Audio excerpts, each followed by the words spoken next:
So when I first got to the ship, I actually flew out to the ship on deployment. So my first experience was on a cod, which was pretty awesome.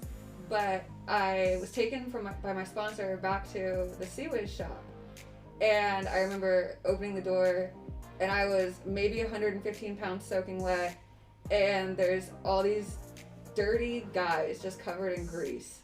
And when I first got there, they called me Chicken Wing because I was so small and I couldn't lift the 100-pound ammo cans. And I had these two guys that I worked for, they were second class at the time, who literally took me under their wing and taught me absolutely everything that they knew. And in my 5.5 years, I was able to go from not knowing anything about my job to becoming an expert at it, to being able to not only lift 100-pound ammo cans, but throw them around like they were nothing. And I actually got the opportunity to pass on everything that I learned to the guys that are there now, currently on deployment, working hard. Those are my kids, and I was able to teach them, all the great, through staying up 36 hours long troubleshooting and ordering part after part and installing and getting down to, we did things from repinning circuit cards and replacing resistors on circuit cards all the way up to replacing, multi-million-dollar pieces for this equipment. And I had awesome people just show me every step of the way how to do all of it. And I get on the little rib and met him 10 miles off the coast of Spain in a roto.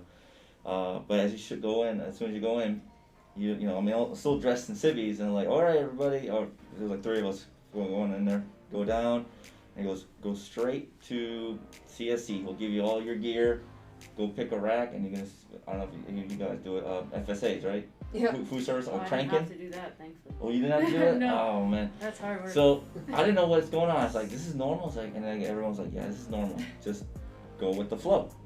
Right? So, I would say my first year on board, it was rough, but, always just keep your feelings to yourself. And eventually I had to have an outlet. And that outlet was a first-class torpedoman. We just connected. He understood what I was going through, because I joined at 25, right? And the average age, with the exception of senior enlisted and officers, actually even officers included, was 21, 22, right? So it was older than most people. And he already knows, okay, you're not bitching all the time, but I can tell you're hurting. And we just talked. And he was like, hey, try this when you're qualifying. For us, we have to qualify your fish, preferably in 6 months, but you have up until a year. Right, I did, with his help and his guidance, I did it in 4 months and 3 weeks, just under 5 months. And he just kept pushing me, but without berating me. Everyone else was berating me, whatever, things like that. But that whole, right, when you get in your warfare pen, you're not knowing your job, you're knowing what the ship does. Everyone's job, how to do what they do a little bit to a certain T, and you also have to qualify your first watch, whatever that may be. Yeah. Right. So definitely shout out to, he already left the Navy now. TM1 Roberts.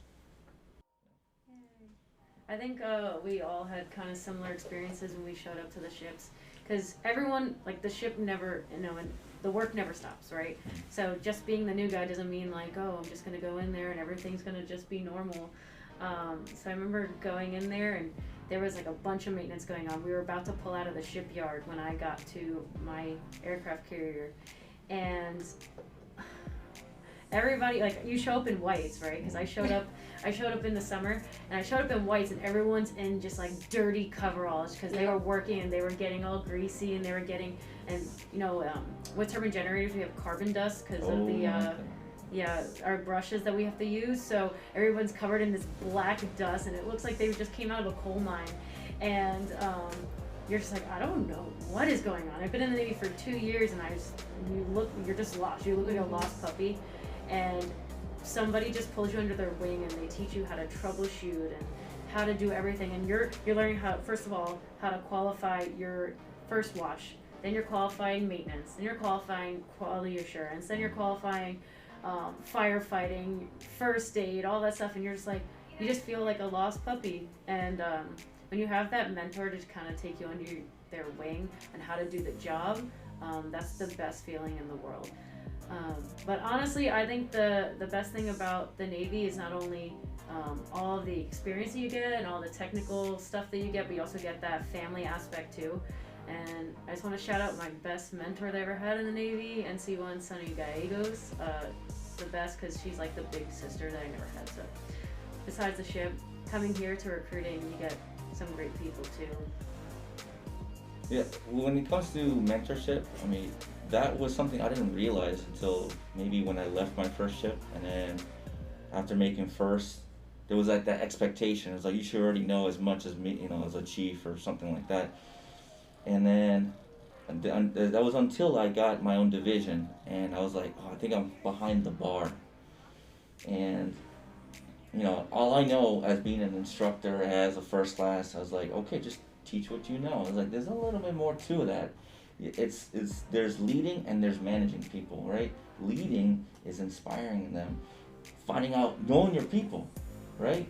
They could be the smartest person in the world, but they could be essentially the stupidest person outside this uniform, not knowing how to take care of themselves or their families and things like that. And I felt like if I didn't get enough advice, I got advice from not only chiefs and officers, but definitely from the seconds, and say, hey, from another division, it's like, hey, what's up? I see your junior sailor is suffering. He complains to me. Why isn't he complaining to you?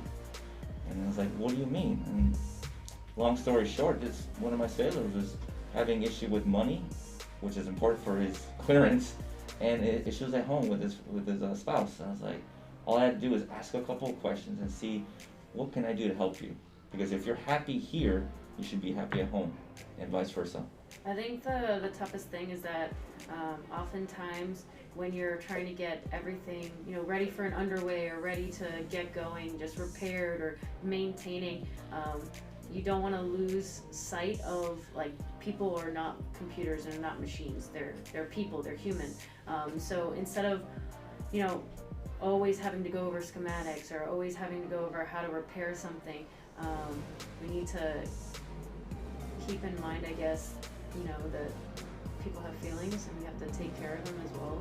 So I know as a leader, that's like the struggle where you're just like, I have to think about the Navy and I have to think about the ship and how to maintain the ship, but you also have to remember to maintain the people that you're in charge of. And that's like the hardest struggle, is being a leader in the Navy. I've seen it so many times that you take care of your people and they'll take care of their job. And if they feel like you're going to be there for them, then they'll be there and do what they need to be doing. Oh yeah, I definitely had some of the best leaders, and the reason why I did, you know, like, I wanted to work for them because they were so good. So I would always do, like, I'll do the maintenance, like, I'll stay up late, no problem. Like, they're like, oh, I'll get you on the back end.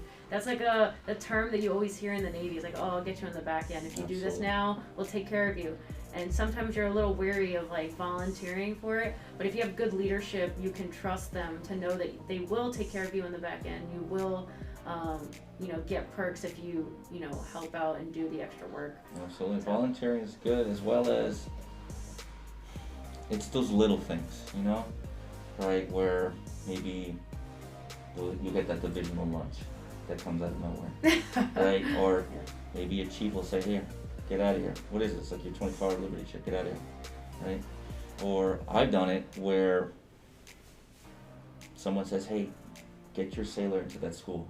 Well, we have an underway in 2 weeks. I don't care. Get them in that school, right? They didn't ask for it. Get them in the school, and you'll understand why, right? Things like that, and it's for their career development, and those are things in my career I had to beg for schools. I was taught, don't do that. Give it to them. If you see an opportunity, take it. Look out for your sailors. They're not half of them don't know what's in their career pipeline until you teach them, hey, what's Navy ladder? What's, you know, about Navy Cool and things like that. They don't know that until way later. And I was like, maybe I should start teaching my sailors about that. You know, E3, E4. I was like, do you know these things? Hey, come on with me, my friend.